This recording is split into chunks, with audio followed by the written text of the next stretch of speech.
Hi there, Rachel Baxter here. I'm going to share a dream with you that I had on November 24th of 2024. In the dream, I was in the water off of a coastal beach area with other people. There was strange things happening in the sky. All of a sudden, fog started to form on the shoreline, and then it looked more like clouds than fog. I looked and saw a man who looked like Jesus standing on the clouds that had formed on the beach. He was in a white robe. I pointed at him, and others were pointing at him, and we began to scream joyfully because it felt like we'd been waiting for Jesus, and he appeared to us. There was a lot of commotion and excitement. The people in the water started to walk towards where we had seen Jesus. The fog lifted, and there was a bridge. The bridge was white and made of glass. It was maybe 20 feet long, and you just had to step up a couple of steps to get on it and start walking towards the place where Jesus had been. He was no longer there, but there was another group of people holding a gate. I was holding the hand of a young girl, and we were walking across the bridge together towards the place of the gate.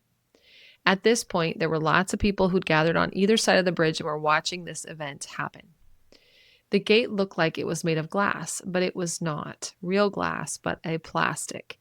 I found myself in the middle of a ceremony where I was asked to cut through the gate to be able to enter into a structure, a building of some sort where I thought Jesus had gone into.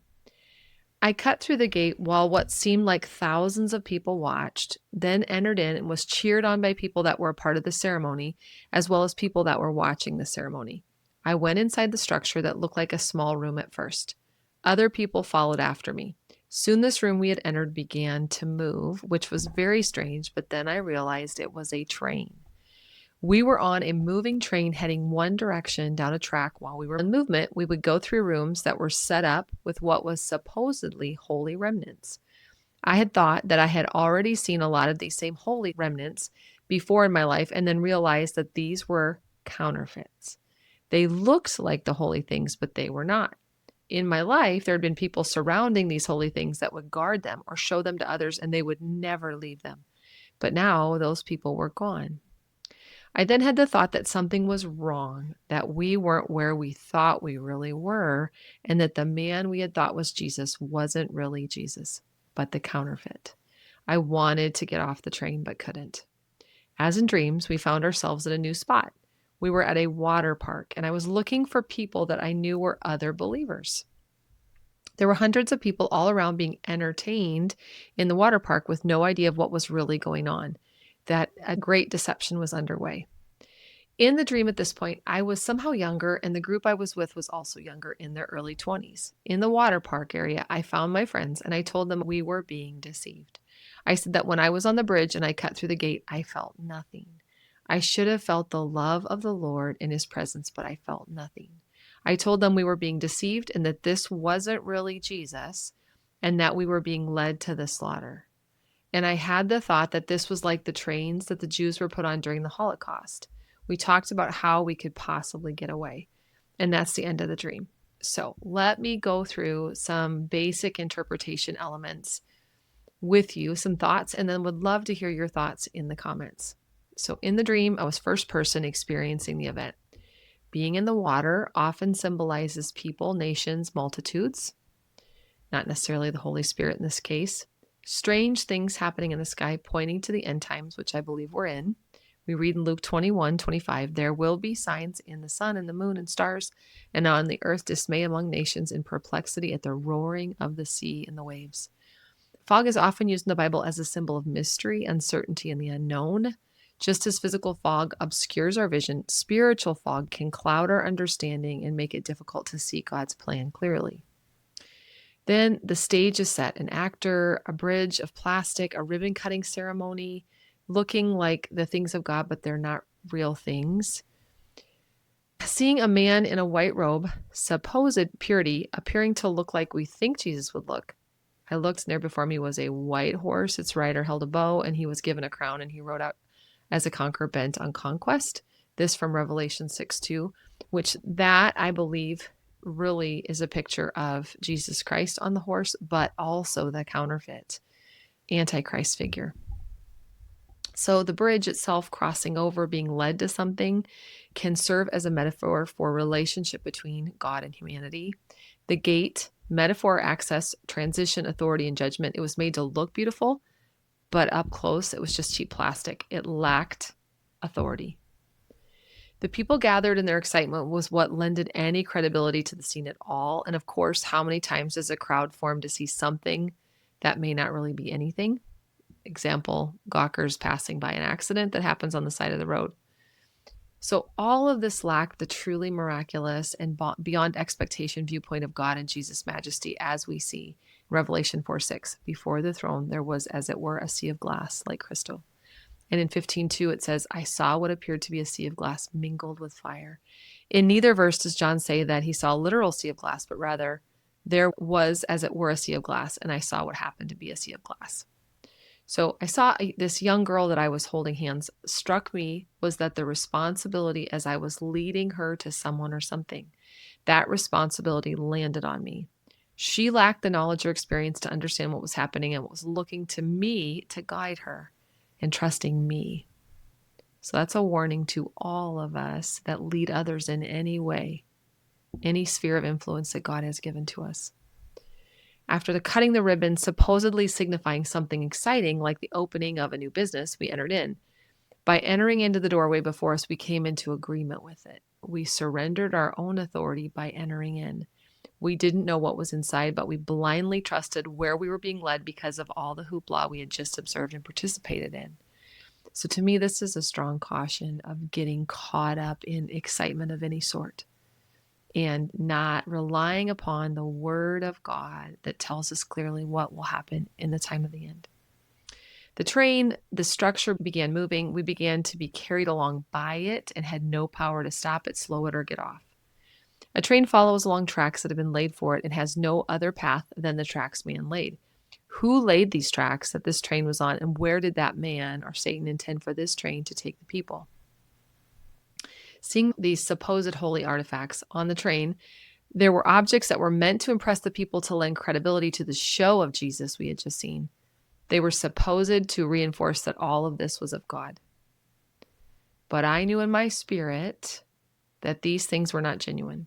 These things were counterfeit and all a part of the illusion that was being perpetrated for the purposes of deceiving people, even God's elect.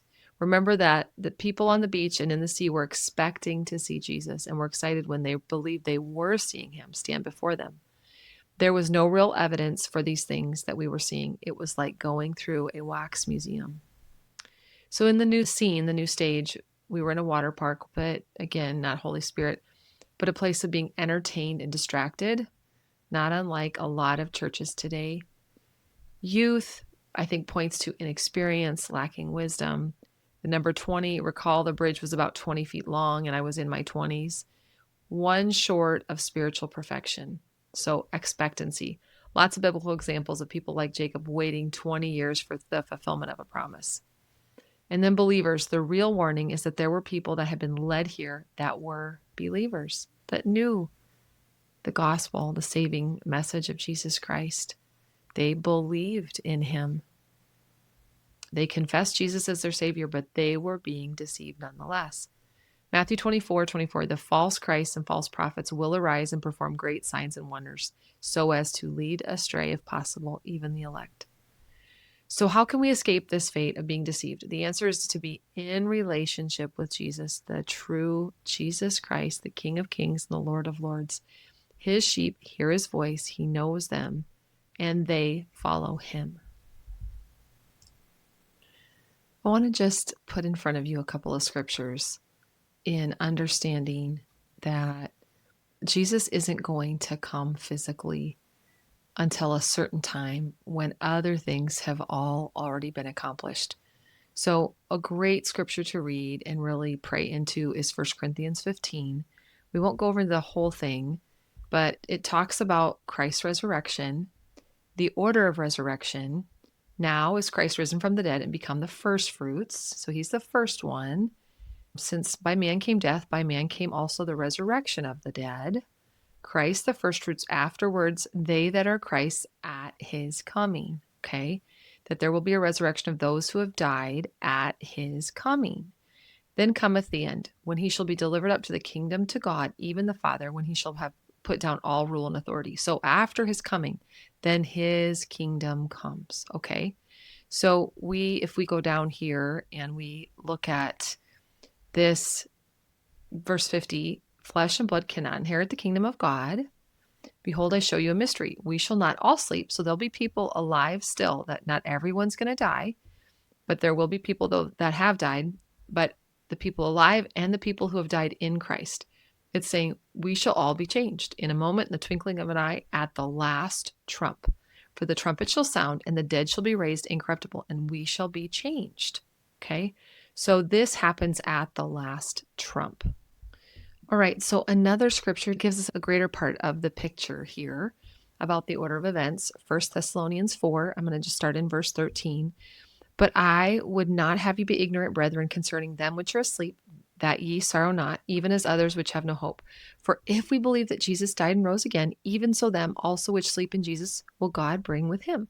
For this we say unto you by the word of the Lord, that we which are alive and remain unto the coming of the Lord shall not prevent them which are asleep. For the Lord himself shall descend from heaven with a shout, with the voice of the archangel, and with the trump of God, and the dead in Christ shall rise first. Then we, which are alive and remain, shall be caught up together with them in the clouds to meet the Lord in the air. And so shall we ever be with the Lord. All right, so how does the Lord come? He's going to come at the last trump. He's going to come in the air. The dead in Christ are going to be resurrected, and those then are left alive on the earth.